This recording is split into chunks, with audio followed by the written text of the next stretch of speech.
Alright, so there was a question about how the transformer rescue fuse would behave if it was subjected to just a fair amount of current, not a dead short, but just, you know, a decent amount of current, and what it would trip at. So the thing is, with the PTC or even a circuit breaker, the trip point is really not clearly defined. For example, if you look in the data sheet for a breaker, you'll see that the trip point is defined as a trip curve. So you'll see a curve where on the x-axis you have time and on the y-axis you have amperage. So when your amperage is really high, your trip time is very short, and then as the amperage goes down, the breaker takes a lot longer to trip. And it can be quite surprising, actually. You know, you can have a breaker where you could subject it to like 1.5 times its rating, and it can take, you know, minutes or even like an hour to trip, something like that. So the actual trip point on this PTC is going to be a little hard to define, but we can just look at how it behaves under different circumstances and see if we can graph that out a little bit and talk about it. Anyways, so let me show my setup here. I've got, and I'm doing this with DC because I don't have an AC electronic load, and even though I could use my Variac, I would have to keep the amperage so low that it may not be, I mean, current is current, but still I would like for us to be able to see what the voltage is at during each point that the current is changed. So what I needed to do is get about 26 volts going through the circuit, similar to what a transformer puts out, although a transformer is obviously AC, and I know that screen is hard to see, but that's 26 volts output. And then this is not flashing, that's just the shutter speed on the camera. I'm going to start increasing the amperage on this, and we're going to look at how the PTC behaves. So current is going to be right here, voltage is going to be here as far as what this would be allowing to go into the circuit. So what we want to make sure is that this is not getting so low that it couldn't activate a contactor reliably. And then I'm going to graph the whole thing, and if we end up with a decent graph, we'll look at it and talk about it. So let me just get this thing going. Alright, let's do 1 amp of current. And you might have heard the fan cut on because it's now trying to dissipate some heat. But anyways, so I've got 1 amp of current.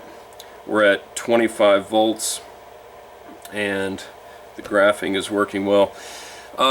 So let me just say, the best way to know exactly how a PTC is going to behave is just to look at the data sheet and take the information straight off of there. Because even though, like, we might put 2 amps on this and it looks stable, but the data sheet says that, well, it can handle that for, you know, like an hour or 2, but after that it's going to start to open up. So in order to keep this video short, we're going to we're not going to take as much time with this as we would take if we were trying to actually work up a data sheet for it or something like that. But it looks like, you know, it can handle 1 amp just fine, and we'll go up to 2 amps, and it's keeping that very stable, you know, nothing too surprising. The voltage is dropping down just a hair every now and then. Let's go up to 3 amps now. Alright, so we're at 3 amps, and you can see that voltage dropping drastically, so it does not like 3 amps. Boom, just went open. So now my voltage is nothing because it's cut out the circuit entirely. Let's go back down to 1 amp. Well, maybe we'll just cut it off for a minute and let it cool down. So it does not like 3 amps at all. You can see that it tripped fairly quickly at 3 amps. So we'll let it cool down. Let's go back up to maybe 1.5 amps. Alright, so we're at 1 point. Now, what is, in real world terms, what is 1.5 amps off a transformer? Well, so your different contactors have different pull-in currents that they need. So a 3-phase contactor needs more power to pull in initially, but the hold-in current on contactors is fairly similar. So a 3-pole contactor, its hold-in current is almost the exact same as a single-pole contactor, and that value is about 240 milliamps. So if this can sustainably, and it definitely appears to be perfectly sustainable at 1.5 amps, if it can sustain 1.5 amps, how many contactors is that? That is about 6 contactors. So more than enough to power your average. Nah, Kitty wants to be in the video. I'm gonna have to teach her about Schrodinger's cat and put her in a box. say hi to the camera. She doesn't want to look up. She wants to play with all this lab stuff. What a nerd.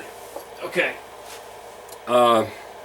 So we're perfectly sustainable. At least it appears that way at 1.5 amps. Let's go up to 1.7 and see how it likes that. Okay, so my voltage is starting to drop by about 1/100th every second.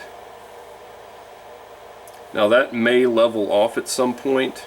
But it may be that if I left this for like an hour or two, this thing would eventually open up.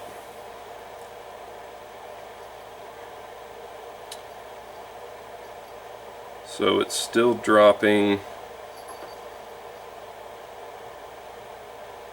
Just to speed up the process, let's go up to 1.9. And you can see it's dropping pretty rapidly. Alright, get out of the way. So it just opened up. So it looks like, I'll go back down to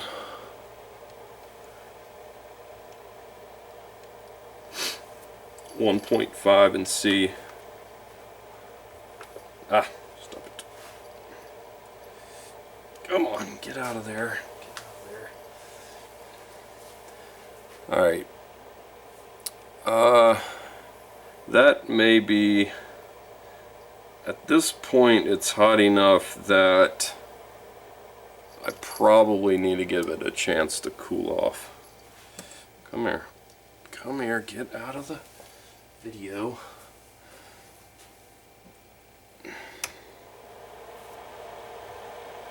Alright, so we're at we were at 1.5 amps until it opened up again.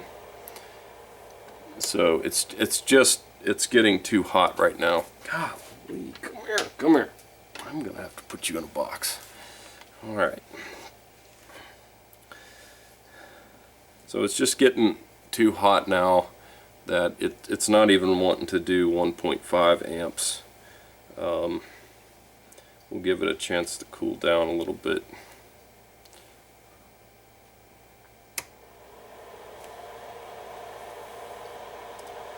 Alright, I'm at 1.5 amps again.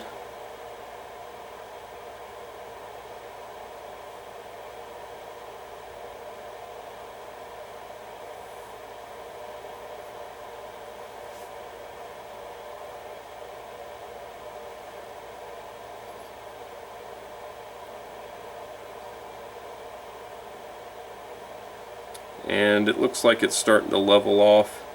So I would say that 1.5 amps is a pretty realistic expectation for this little thing.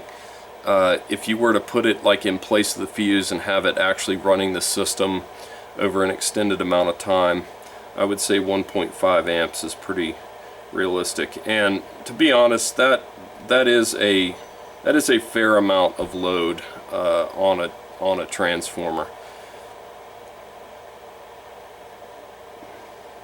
Yep. So I'm just going to say, because it's stabilized here, that 1.5 amps is probably the limit of what you want this to actually power.